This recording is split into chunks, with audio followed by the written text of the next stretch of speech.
Welcome in to the Late Night Gamecock Show. I am your host, Matt Anderson. Joining me, as always, is Alex Jones of thebigspur.com. Alex, how you doing, my friend? Doing great. Good to be back here with everybody. Yeah, it's been a busy week. It's kind of weird because like all the football players aren't on campus. Baseball is in the toilet. Softball, which I got the game on over here, trying to see when that game will start. I don't know what 8:15. 8:15. So yeah, Yeah. so Alex and I will keep you updated on that. But basketball rosters are kind of set on men's and women's, it seems like. So we'll talk about that.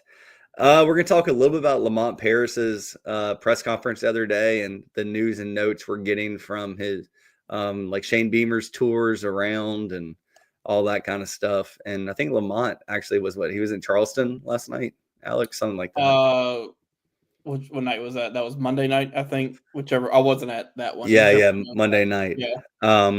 And then we're going to talk about some football stuff. Like I said, football is kind of off the radar right now. Probably one of the only times of the year, like these 30 days, where football is off the radar. Do want to address something really quickly. Next week, I will not be on the show, but Alex Jones, as of now, is planning to have a show, and he might have some special guests. We'll just have to wait and see. But just want to give everyone a heads up that I won't be here next week. Alex is running the show, and that probably means you'll get the most viewers ever, Alex. No, I don't know about that. Well, I think before we actually get into the show itself, let's talk quickly about Rasal Fajan and what he's doing right now and trying to get eligibility and just where that is in the process, Alex. Yeah, so obviously, speaking of, Shane Beamer the other night at the welcome home tour, he kind of mentioned, was asked for an update on Russell Faison, because obviously he's having to apply for the waiver to be granted an extra year of eligibility. And, I think Shane Beamer expressed a little bit of frustration with just how long it's taken for the process. And he kind of mentioned, South Carolina, we've given them all the information whenever they need information. We've given it to them. And, I think that's just kind of frustrating that they haven't had an answer. And we'll dive a little bit more into it here in just a minute. But today, the news today was that Russell Faison has hired a lawyer. It's Darren Heitner. He was the guy who actually helped Miles Studio as well, kind of with the process of being granted an extra waiver. So I think he's a guy that just has a lot of experience with dealing with the NCAA and things like that. But I think South Carolina just wants to get the process moving, and I think they felt like this was the next step for that. And Alex, I get this question a lot when it comes to Faison, and everyone says, "Well, what happens if you just play him?" And I don't necessarily think there's going to be a huge NCAA issue. We remember back 2 years ago when the North Carolina wide receiver kind of sat out against the Gamecocks and then came back and then eventually was ruled ineligible. It was a whole fiasco. But I think it's more with the SEC, and the SEC is not going to do anything until the NCAA does something. And if you lawyer up right now, my friend, it means like, Yeah. all right, well, nobody wants litigation, so we'll see. Yeah, and you think about it too, like from South Carolina's perspective and from an on the field spot, if let's play the game of if Russell Faison is not eligible, think about what that. I think you start to worry a little bit about the just overall depth of that room. Then you'll have 3 scholarship backs. You'll still have Oscar Attaway, Jordan Howell, and Matthew Fuller, who I think you like the potential of those 3 guys, but just from a numbers standpoint, that would worry you. And I don't know if it's going to get to that point. We'll see here. I don't know how long it's going to take. The whole process is going to take, but we'll see. But I kind of think I kind of wonder if it's even going to get to that point, and we'll see kind of where it goes. Yeah, and I do think they could bring Jaquel over from the defensive side. Jaquel Holloman, he was a recruit Yeah. this past offseason, actually just signed. But look, Alex, you and I saw him live and in person at a 7-on-7 camp, and it's not often you see running backs do much, but when it came time to win games, his high school team had him running routes, and he's a heck of an athlete. I've talked to Yeah. some people on that football staff, and they just say he's a football player. He can play wherever.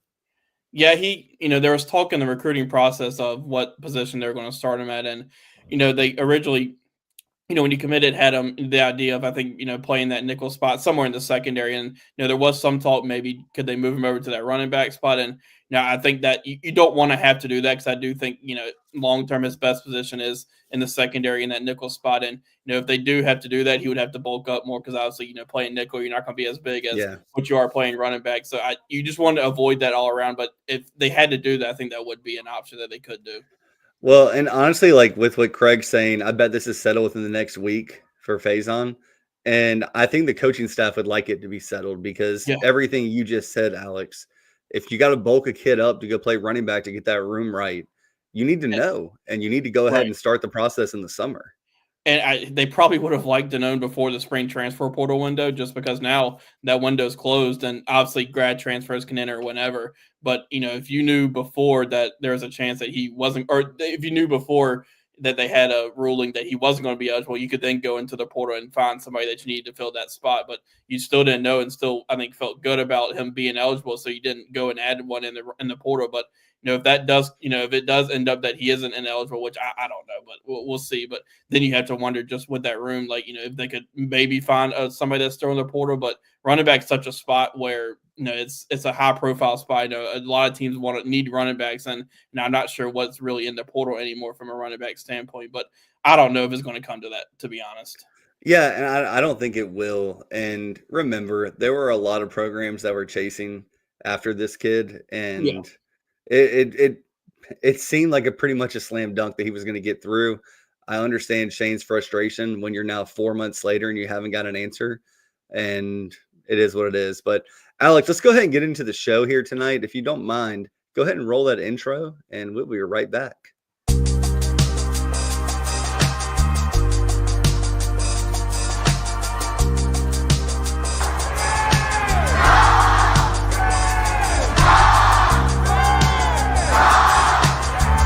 Welcome to the Late Night Gamecock Show from Chief Sports South Carolina. Here are your hosts, Matt Anderson and Alex Jones of thebigspur.com.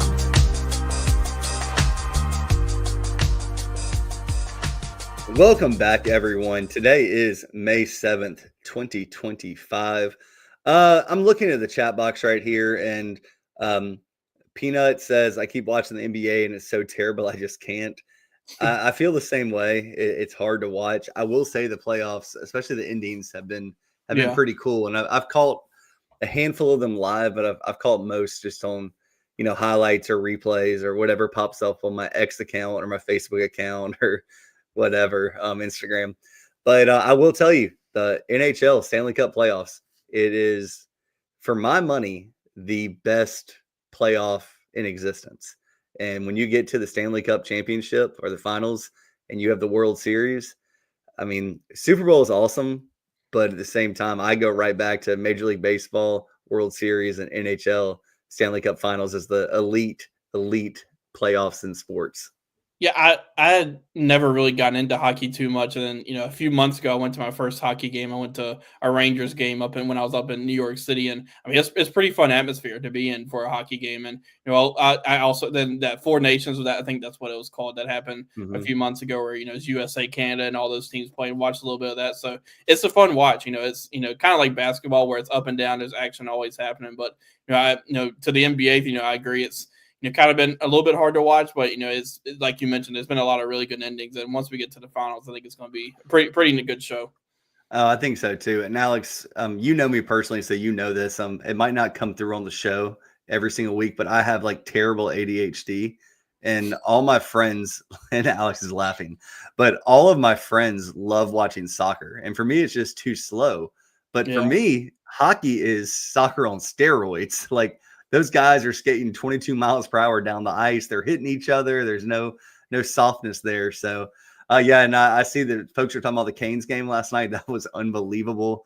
I watched that, and Florida Panthers are fun to watch. They attack, but this is a Gamecock show, so let's get to that. Oh, I will say though, Florence, where I'm from, we used to have the PD Pride, and they now have another minor league hockey team coming, and Florence is buzzing about it. But Alex, let's go ahead into baseball. The first question I have for you tonight is, what happened this weekend against Florida?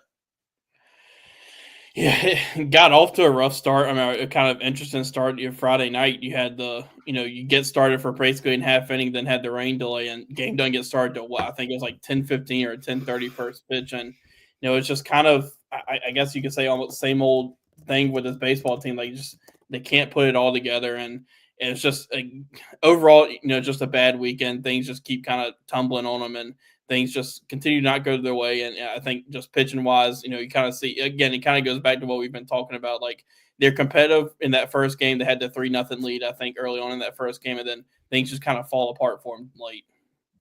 Well, we have plenty of time and I promise we'll get John Whittle on here at the end of the season and we'll do a season recap and we'll dig into all the nitty gritty stuff that's happening. I got interested today, Alex, and it was like 30 minutes before we did the show. I sent it over to you before we started the show. You know this because I just talked to you about it, but against North Carolina, Clemson, and the SEC. So we're talking about 28 games. The Gamecock baseball program is minus 69 in runs scored from the seventh inning on against those types of opponents. What do you make of that? That's obviously more than not going to get it done. And I think you've kind of seen that to where South Carolina's been in the game a few times. Have been in the game in those middle innings, and then things just get away from them really lately, or get away from them late. And there's been times where in those late innings, in that 7 through 9 innings, where South Carolina, maybe could have had a chance in those 8th or 9th innings, but the bullpen is just kind of completely falling apart. And I mean, you kind of saw that in the Saturday game, the first game, and that one, the first game just way got out of hand in Florida. I think it was an 11-run ninth inning, and they've got it. I say they have to stop. I mean, we're at the point of the season where it's the end of the season. If they kind of are who they are, but we kind of talked about it early on a few months ago, where they've got to limit those. You don't want to put a crooked number up, but when hold teams to a 2-run inning, don't let things get out of hand to where it's a 6-run inning or a 7-run inning. There's been too many times late in games where South Carolina's put themselves way out of the game because of that. They just have let things continue to roll on, and you hope that the offense, the offense has been obviously up and down, but you lose, and not having Ethan Petrie hasn't helped that. But then you just want to be able to have your offense a chance in those late games to have a chance to put up some runs and tie it. And just so many times they put themselves out of the game. Well, it's kind of crazy to think about because I did the numbers, and you're talking about negative 69 run differential from the seventh inning on in those 28 games. That's 2.4 runs per game that you give up in the 7th through 9th inning, and you're only averaging 4.3 runs per game in those contests. And that's with some games not even going to the 8th or 9th inning because they're already run ruled. It's something that's wild to me. Looking at these numbers, I just want to give the viewers and the listeners some context here. Against Clemson, 3-game series, -8 runs for the 3-game series combined. Against North Carolina, -4 runs in that one game. Oklahoma, -5 runs in that series. At Arkansas, -10. Tennessee at home, -4. At Mississippi State, you actually were even with them. It's 7, 8, 9 innings. At Texas A&M, and this is just wild, and we all remember that Sunday night game, but -20 from innings 7 through 9 against A&M. Against Ole Miss, the only series the Gamecocks have won this year. Negative, even that winning the series, but being -2 for the series and get in innings 7 through 9. Kentucky -2, and then Florida -22. That's just astounding stuff for me. It won't get it done, especially in the SEC. These teams, when you give them a little bit in those late innings, they'll take advantage of it and they'll run with it. And you've seen that happen so many times this year, where South Carolina's just taking themselves even more out of the game in those late innings and not giving themselves a chance with the way they've kind of fallen apart. Well, I see some stuff in the chat box here about like the team giving up and just being exhausted. And look, it's exhausting to lose. It's not fun. The men's basketball program knows all about that. But I'll be honest, I talked to Will Tippett Saturday before the game, and Will's always the best. He takes a picture with my son. He always has a game ball form when we go, and he signs it, gets the guys to sign it. Will Tippett just class act. Love Will to death. But and actually, my son, anytime he sees Will on TV or at the game, says "Will," which is really funny. But I told Will, I was like, man, I feel bad for y'all. Y'all finished that game around like 1 a.m. on Friday night, and he was like, man, we're born ready. We're ready to go. He had a smile on his face. So, this team in particular, Alex, and I want to get your take on it. I don't think they've quit, but at the same time, it's got to be exhausting. And you hear everything from everybody on social media, and some of it's true, some of it's not true. But they say, okay, well, Palmineri, the game's passed him by. He just wasn't ready. Or you hear something along the lines of, well, he's just a tough guy to play for, and the players don't like it. Well, you know what? You know what sucks? Losing. And if you've ever played a sport where you're losing, I promise you, the head coach is not going to be nice to you. He's pissed. Like, there's no like, oh, well, you're NIL kid. Like, and I don't know what the right answer is, Alex. I'm going on a tangent here to get to you, but like every coach I've ever had when we're losing has been a terror, has been a menace. So, and the Gamecocks have done a lot of losing. Yeah, and that has to start. I mean, with the way they were losing kind of early on and into the middle part, you have to imagine that starts wearing on you. But you still got to find a way to, not give up those big innings that we were talking about earlier that are killing you. Like, take advantage of having that early lead against Florida. And obviously, Florida's a good team, and they're starting to figure it out this year. I mean, they always do under Kevin O'Sullivan. They middle of the season kind of figure it out. But you had your chances in that Florida game, and just South Carolina hasn't been able to capitalize. And I think that's just a lot of things that just kind of snowballed on them, and you kind of saw that again this weekend. Well, I think the worst thing is, and I see XO. We always love XO. He's very active in the chat box, and we appreciate you, XO. Look, I think that, and this, I'll put it this way. This is how it was described to me, and I'm just going to say it verbatim. It's kind of like Lou Holtz. When Lou Holtz was the head football coach of South Carolina, you're going to have Lou Holtz that talks to the media and talks to the fans and is the sweet old grandpa that everybody loves. And then you have Lou Holtz on the practice field. And if you listen to Tailgate Talks this week, John Strickland told a story, and he said that one day Lou Holtz told him to go up to his office and call his mom. And when John asked why, he said, tell your mom that you suck. So, I mean, like, there's all kinds of things like that. And we all love it when we hear those stories from successful people and successful players, successful coaches of how, like, how was the hot dog made?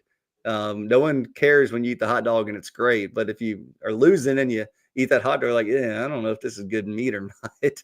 So there's probably some equilibrium that we will figure out after the season.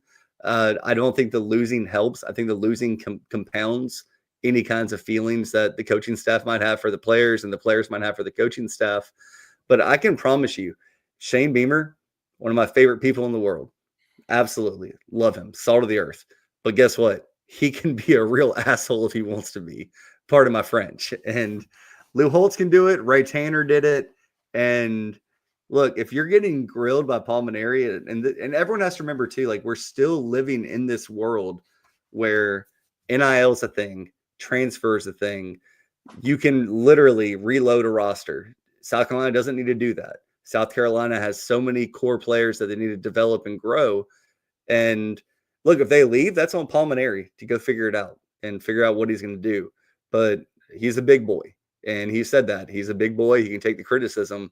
But I lean on Whittle and I lean on JB when it comes to this conversation.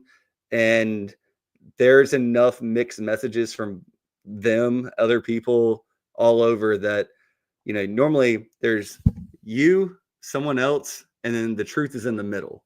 So we got to figure out what that truth is. But Alex, we've seen the rumors. I don't think anything's imminent with Palmineri at all on South Carolina's side. I don't think there's anything imminent on Palmineri's side. Like, he hasn't quit. He doesn't want to not have the job anymore. Nobody wants to go out a loser. Right. Absolutely. And I think kind of looking forward a little bit, like, obviously they still have 2 series ago. Got Auburn's series starting this week, and then you got LSU coming to Columbia before the SEC tournament. But, it's going to be an interesting offseason just from a standpoint of what the roster is going to look like. Is obviously going to be a lot of roster changes just because of what you're losing from a graduation or whatever standpoint. But it could be a completely new looking roster next year. And obviously, the key is going to be, and this isn't just in baseball, but it's really in every sport, is roster retention. Certain guys, you think guys like KJ Scobie, who I think has really kind of had a quietly pretty good freshman season, and you see the potential of him. Bo Hollins has had another one that's coming on. I think Gavin Braylon at catcher continues to get better, both hitting and behind the plate. Yeah, another one. Like, you've got some pieces, but that's going to be one of the big steps of the all season. And what's going to be an interesting all season is got to keep some of these guys who have shown potential this year. Yeah, and y'all, I'm 36 years old. This is the most miserable college baseball season I've ever been a part of with South Carolina. Whether it was as a young kid, as a student at South Carolina, somebody that's kind of covering it like I do right now, like, it's miserable, and I get it. But we'll see what happens. Let's move over to softball, Alex. I don't think the game has started yet. Has it started? Alabama's up 1-0 top of the first. My internet. Come on, ESPN app, figure this out. Looks like Alabama hit a leadoff homer, then they just hit a double. So it's runner on second, nobody out, top of the first. Alabama's up 1-0.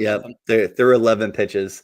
But looking at this right now, Alex, it seems like South Carolina is on the outside looking in from a softball standpoint on getting a national seed.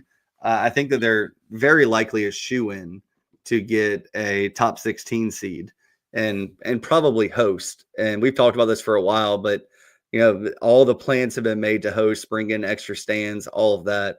What do you think that this softball team needs to do do you think it's possible that they get to a top 8 seed? And that is a foul ball. Craig's right. Sorry, Alex, I cut you off. Oh, no, you're good.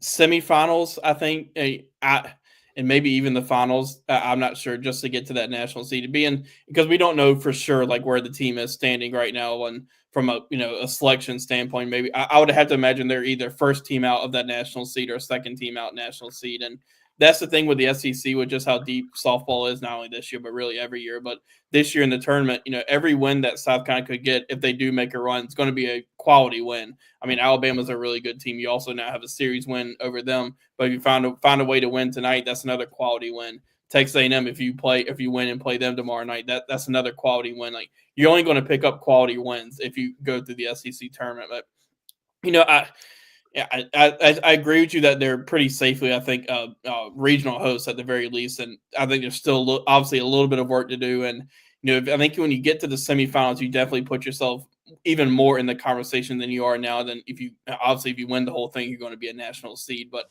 I think if you're the softball team, just one game at a time, and see what you can do. And it's kind of nice that just looking at the bracket, the Gamecocks are going to avoid Oklahoma until a potential SEC championship game in the softball tournament. But look, South Carolina is 7th in the country, or no, 7th seed in the SEC tournament, and they're a top 15 team in the country according to every metric. So, like I agree with you, Alex. Just keep winning, see what happens, and it should be fun. Let's go ahead, Alex. We're a little bit behind here. I want to make sure we stay on schedule. Let's hit our sponsor break, and then we'll keep talking softball as things happen, and then we're going to move into basketball and football.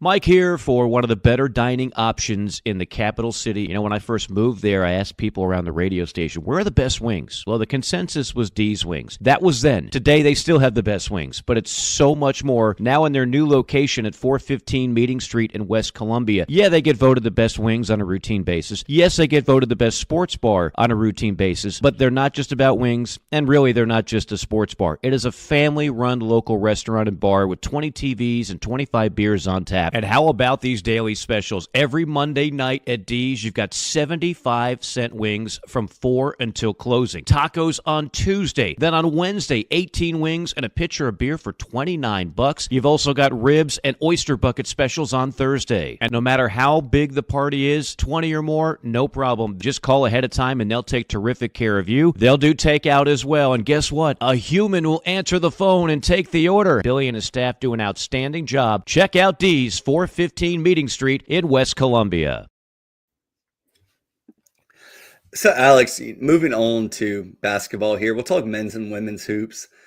The women's team, I feel like the roster is pretty much set at this point. They have scholarships available. I don't know how they'll use them, but by all accounts, this looks to be probably the number one overall team in the country in the preseason, according to the way too early rankings, or at bare minimum, third best team in the country in the preseason.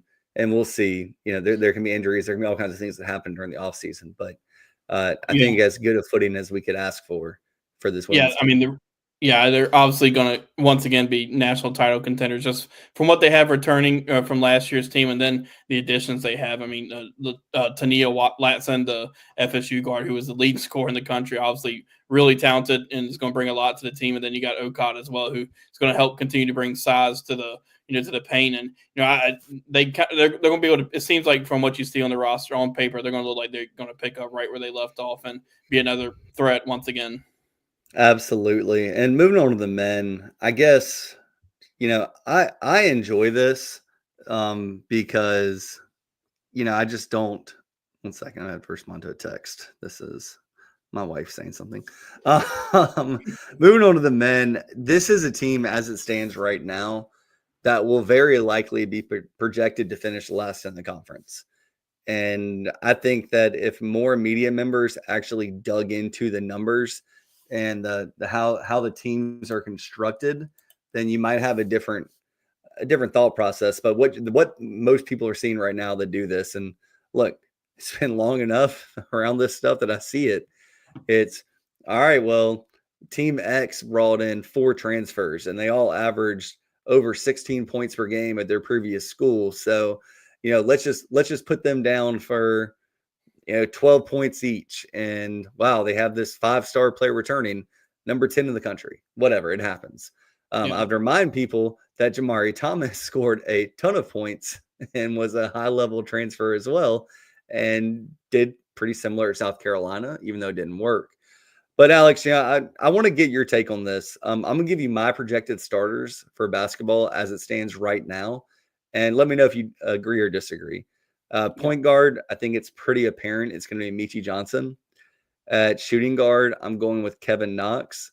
At small forward, Big Mike. I still haven't learned how to pronounce his last name, and I might just never do that. And then Norden, power forward. I'm not even going to Capik, whatever. Yeah. And, once Derek starts going over this, we'll figure it out. But then I have Jordan Butler at center. Do you agree or disagree? And where are you sitting right now? Yeah, I agree for the most part. I think maybe the only one would maybe be that 5, like maybe, Kreese Estedanko comes in and builds off what he was able to do as a freshman. Obviously, that was 2 years ago, but he showed. When you look at the highlights, I think he showed a lot of what he is capable of, and he really, we're going to talk about with all these guys, but he is kind of exactly what Lamont Paris looks for in that position, guy that can stretch the court, has some 3-point ability, and I could see it being Jordan Butler at that 5, but I wouldn't count out Kreese Estedanko as well. But for the most part, I do agree with other guys. Michi Johnson. We just go ahead and jump into it. With the whole point guard stuff with Michi Johnson. Like I can see it because that first year, I think he played a lot of the point. Obviously, at South Carolina the year before the NCAA tournament run, he played a lot of point, but and then moved off the ball more so off the ball that second year when Talon Cooper came in, and I think he would have done okay to being the point guard on that team just because I think he's got a really good assist rate. I know you got the numbers, but I'm really interested because I don't think it's a horrible idea, to be honest. Yeah, I'm right there with you. I mean, the guy that I can there are 2 guys, maybe 3, which is kind of, I don't know if that's an indictment on the talent level or if that's a good thing, but there are 3 guys that I can also see potentially getting to the starting lineup. First one's Cam Scott. Cam Scott was a top 50 player for a reason. He's got a season under his belt. He has an entire offseason. He has basketball talent. So I'm not writing Cam off. Miles Studi, he has so much experience in the SEC, and Lamont and the staff love him and his personality, and he's a leader in a lot of ways. So Miles, and then The last one would be Chris. I think that Chris could supplant Jordan Butler, but right now I'm going to give the edge to Jordan Butler. One, because he's in shape, and two, because you had a great article that you wrote on the Big Spur recently, talking to Jordan Butler and him talking about what he has to do in the offseason. So, Alex, why don't you go and plug that article real quick while we're talking about it? Just what was your takeaways from that conversation? Yeah, you can obviously, when I talked to him at the Gamecock gala 2 weeks ago, you could tell he knows what needs to be worked on. You can tell the coach staff has had that message of what he needs to work on. I think it's just continue to get bigger, stronger, continue to work on his game overall. We saw some of the flashes. We know he can be that stretch five that can shoot the ball. You saw some of that, but I think the next step is, and you saw a little bit of flashes late in the season of it coming on, just being more aggressive in the paint offensively. There were a few times where he drove and used his 7-foot body to drive the lane and force fouls, and wasn't a horrible free throw shooter when he got there. And I think defensively, there's work to be done there, but it's obvious that he knows and is excited to get to work to improve on what some of the good things and continue to improve on things he needs to work on it. But you can tell there's kind of a fire kind of sitting there talking to him, that he knows that there's an opportunity for him next season. And he one of the few players to stay, so he obviously sees kind of where the potential of what he can do at South Carolina. And the other thing I would say is Jordan Butler had suitors in the transfer market. So don't just think that he's chopped liver, like nobody wanted him. Gamecocks were stuck with him. He had suitors in the transfer portal and decided to stay at South Carolina. The big name we got to talk about, Alex, is Eli Ellis. With Eli, he's ranked 68th in the 24/7 Sports rankings. That just got the final rankings came out, I believe, today or yesterday. I'll put it this way: it is very, very hard to be 6 foot tall and be ranked in the top 75 in the country. And Eli has that it factor. Don't be surprised there's some turnovers, but he kind of has, and I hate doing this. Like, it's so hard to make player comparisons without talking about really good players, because nobody says like, oh, Bob Sura from Florida State, but he has some Steve Nash to him. I know that he gets a lot of comparisons to the kid at Ole Miss a couple years ago. That's not him. It's not. Like, that guy was a straight shooter. Eli is not a straight shooter. He's more of a playmaker. Someone like a Steve Nash-ish type, but Steve Nash was also 6'3". Bob Sura was 6'3", maybe even 6'4". So I think Eli is going to have a role. Then you look at Elijah Strong. He's a guy that played 2 years in the ACC, improved his numbers year over year. Probably needs to lose some weight, get more athletic, get more agile. But, Scott Greenwald, it's awesome. And I think that you don't have to worry about that.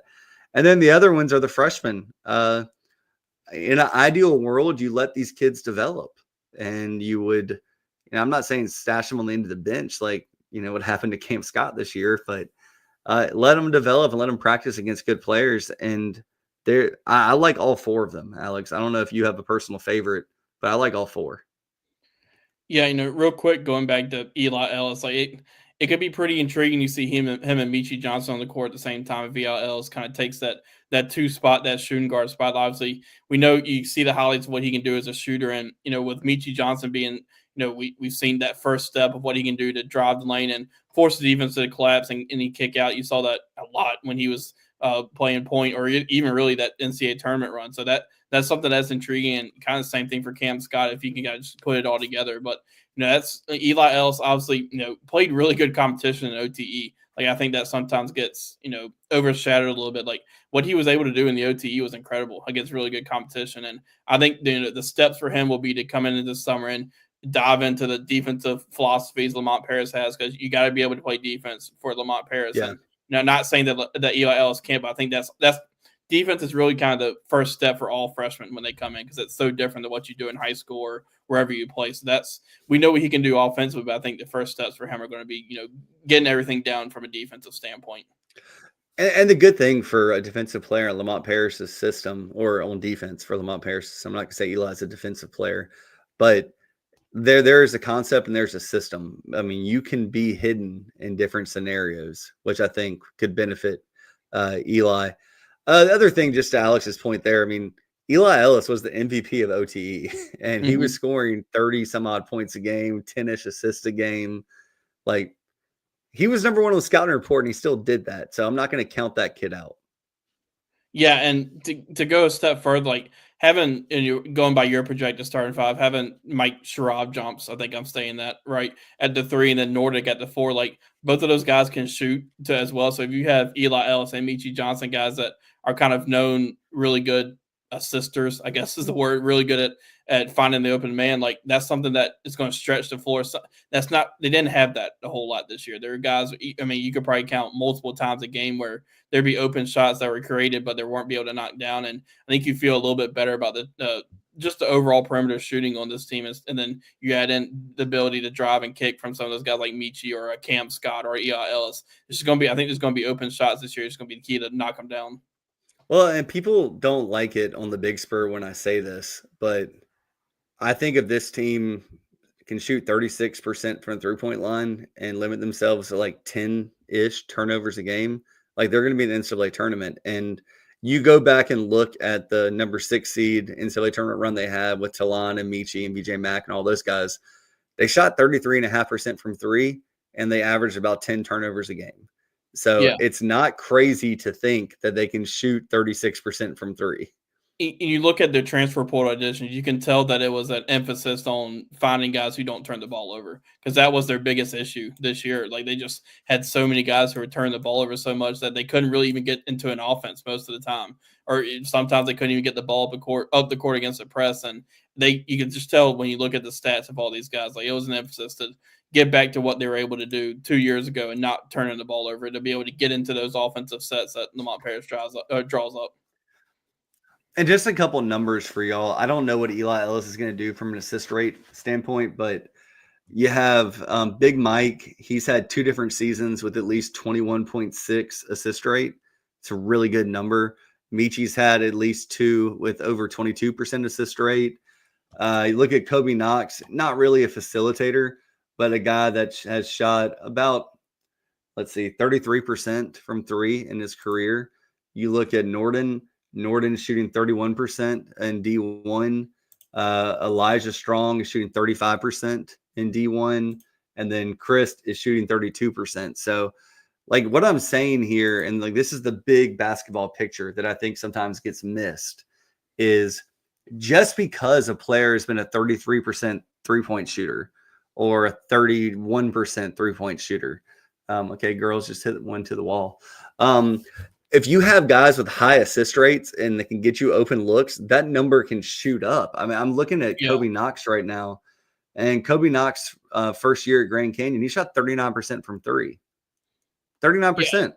So Sherrod Johnson and I'll come back to Kobe Knox in a minute, but Sherrod Johnson is really interesting, being that he's 6'9" and he can pass the ball with the best of them. Like you watch his highlights, it's really intriguing. And I think he was only a 30.8% 3-point shooter this year, but I mean, he shot 36% 2 years ago. I think he's a better shooter than a 30.6% 3-point shooter. And if he can do that, then you have Norton and Capek, who's a pretty, I think, overall solid 3-point shooter as well. Like there's a lot of options on the perimeter. And that's kind of when you look back to that the NCAA tournament team 2 years ago, like basically everybody on that team could shoot a 3 besides Josh Gray. Like you had BJ Mack, who was that stretch 5, could shoot a 3. Zach Davis had kind of had his moments there, but Talon Cooper, Michi Johnson, like they could all shoot. And you can see, kind of to put a bow on this overall, like you can see, I said earlier, they got back to finding guys who don't turn the ball over, but they also got back with these transfer portal additions to kind of find guys that really fit Lamont Paris's system. And it may not be guys that kind of are ranked highly in the transfer portal rankings, and to go back to what you said, aren't going to be guys that are going to have them picked in the top 6 of the SEC, but you can really see that they're guys that fit what Lamont Paris does and are really good college basketball players. Yeah, and the last thing I'll say about this is that you have every single transfer portal kid has been a part of a top 100 team, according to KenPom, at some point in their career. And look, you can say top 100, that's terrible. Well, there's like 337 teams. So if you're in the top third at any point in your career with the team, like you're one of the, you'd beat 67% of the other teams in the country on a given night. So I'm very optimistic for this team. And I think the last thing to talk about, Alex, is Colin Murray Boyles coming back? Oh, you're nodding your head, yeah? No, I was just agreeing that that's what we need to talk about. I think we all know kind of what the deal is there. Like, it's going to come down to the combine. It's going to come down to those individual workouts. I think the combine's later this month, May 22nd, maybe somewhere around there, or maybe that's the deadline for when those early entrants have to decide what to do. But it's going to be interesting. I think, when you look at the recent mock drafts, it's kind of a little bit all over the place. But I think the most you see kind of have them in that 10 to 20 range as well. But we'll see. That if Colin Murray Bowles comes back, that takes his team to a whole nother level just because of obviously him, the player that he is. I mean, that guy is a star in the SEC and a star in college basketball. But I mean, that would take just another step, be another step for this team. And real quick, kind of go back to what I was saying a minute ago. Like, I said, those guys aren't going to be the ones that have them picked in the top 6 preseason because that's just because of, they're not going to be highly ranked in the recruiting rankings, but that doesn't mean anything because when you go back to that team 2 years ago, like that team was picked last, but you saw how good that team is, especially because they fit Lamont Paris's system. But, if you found a way to get Colin Murray Bowles back, that really kind of solidifies your paint because I think the next step for him is to find that perimeter game. And if he can do that, if he does indeed come back to South Carolina, that absolutely takes his team to a whole nother level. And you look at the SEC standings and all of that and the preseason stuff. I think Colin Murray Bowles is good enough for 5 or 6 wins on the season, to be just point blank honest with you. And I've been on like 2 different shows today. I was on with JB, then I was on with Phil and JC. But you bring him in, and that's a preseason first team All SEC, potential SEC Player of the Year, and he's not going to lose draft capital by coming to South Carolina. So, or coming back to South Carolina. So we'll just see what his ranking is. But Alex, let's take one more break. And honestly, it's because I have to use the bathroom. So we'll be right back. Gamecocks just did get on the board though. They had bases loaded with 1 out. Looks like Alabama tried to turn 2, not able to do it.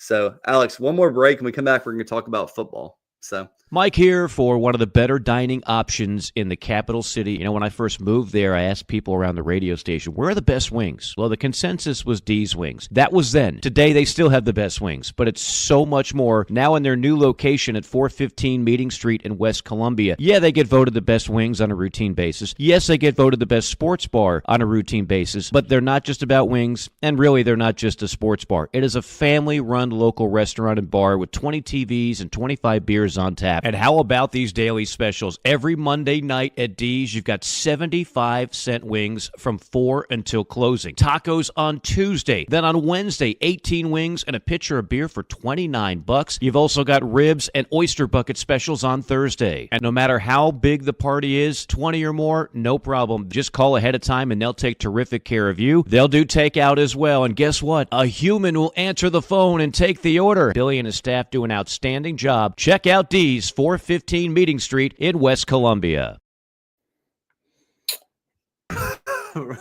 Right back in the nick of time. Perfect timing. Yeah, gotta love D's Wings. And Alex, I know you love it, I love it, and you're getting a double dose of D's Wings tonight. Nothing wrong with that. Sometimes nature calls. But Alex, before we get out of here, right now it's NFL mock draft season. This is time when everybody gets their clicks in saying, okay, well, everyone just got off the fever pitch of this past NFL draft, and let's talk about next year. And, Alex, you've been doing a good job with the Big Spurt. Can you tell the viewers and the listeners what players you've seen show up in these mock drafts? And most of them are all like first, second round. No one's doing a 7-round mock right now. Yeah, the 2 guys who I think are getting the most kind of press in these first-round mock drafts are obviously Lenore Sellers. He's going to be one that is going to have a lot of eyes on him this season just because of his explosiveness and his playmaking ability and the way he ended the season. Like, there's some that have him as high. I've seen as high as number 4 overall. I think I've seen a number 1 overall as well. But, I've seen a number 4, maybe a number 12 or somewhere in there. Top 15 are what people kind of say for him. And the name that's also been out there as a potential first-round pick is Jalen Kilgore, which doesn't surprise me at all. That guy's – he had an incredible season last year. 5 interceptions in that nickel spot. And, I think he kind of fits exactly what NFL looks for in DBs, especially with his size and it's really intriguing. And another one that was thrown out there, I think there's a 3-round mock draft that was out there that Judge Collier was one that made it into. Like, he's one that I could see as well. He had a really good season, and seems to be that cornerback that's ready to take the next step, kind of like we've seen with our Marcellus Dow under Shane Beamer and Torian Gray, O'Donnell Fortune, a Darius Rush, guys like that. Kind of seems like he fits that mold as well. And then you've also seen Nick Harbor kind of get some. I think Todd McShay had Nick Harbor in there as well. And a lot of that, and you can see it, like, things just continue to come together just because of, how athletic and how really just incredible athlete he is at his size and speed. Like, if he puts it together, he's got all the intangibles to be a first-round pick. And I think for him, it's just continue to, become a better overall receiver and kind of build on what he did middle to end of the season last year. Like, you really start to see the light coming on for him. And I think that's why you're starting to see a little bit of the hype starting to build for him. And I've been looking at it, Alex, and trying to say, okay, well, can South Carolina get more than 5 players drafted next year? And it's kind of hard to see that happening. And that's a good thing for South Carolina, in all honesty, because I would say there's probably 12 to 15, maybe more guys that over the course of their career will earn an NFL draft pick, but they're all underclassmen.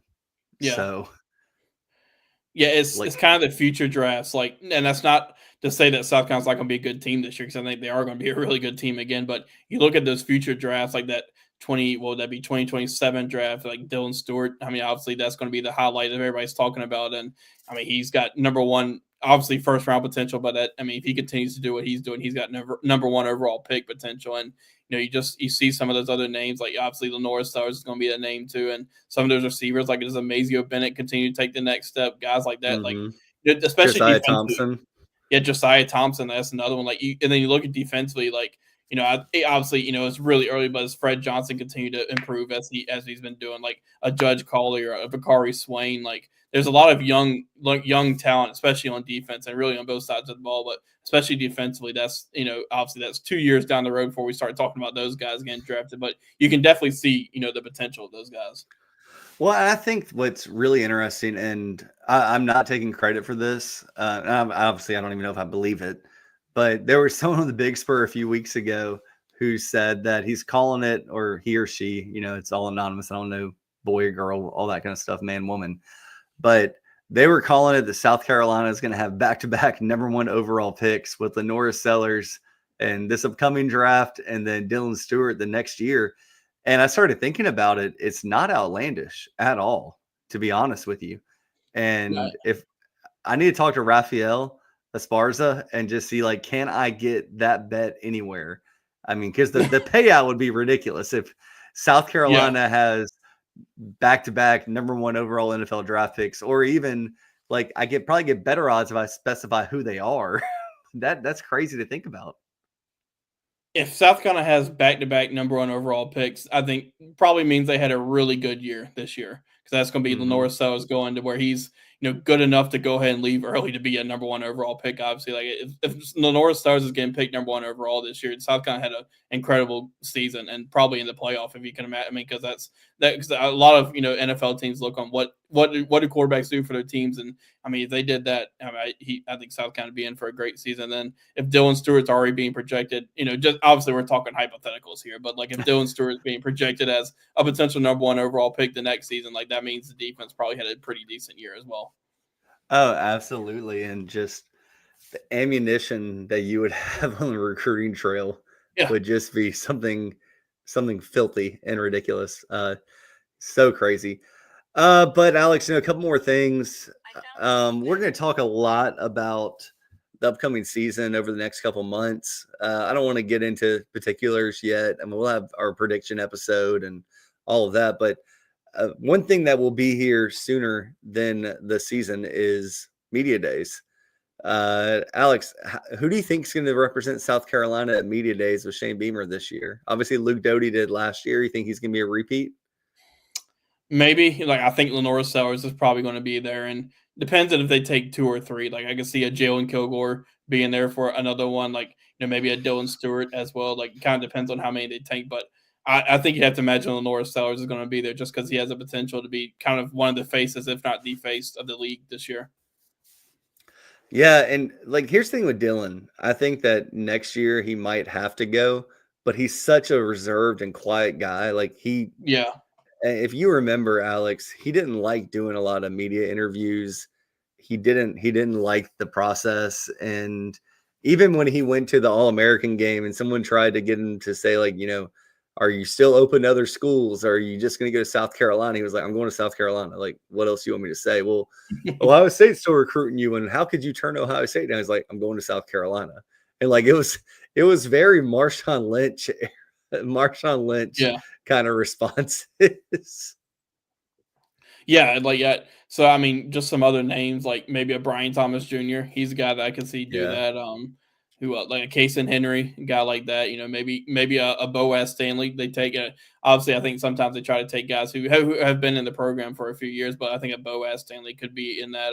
An Oscar Attaway, he's really good. Rasul Faison could be one too. Like there's a few different options they could go with. I'll be excited for it, and we'll see if Shane's headlining it this year, if he's bringing up the rear, kind of like they used to do with Nick Saban to try and keep people in Birmingham a little bit longer. I think Shane's on the first day this year. Okay, well, yeah. So excited for that. Like I said, that's actually gonna do it for us, Alex. It's such a quiet period right now. Yeah. I'm actually amazed that we got to 50 minutes. Um, with a break or two.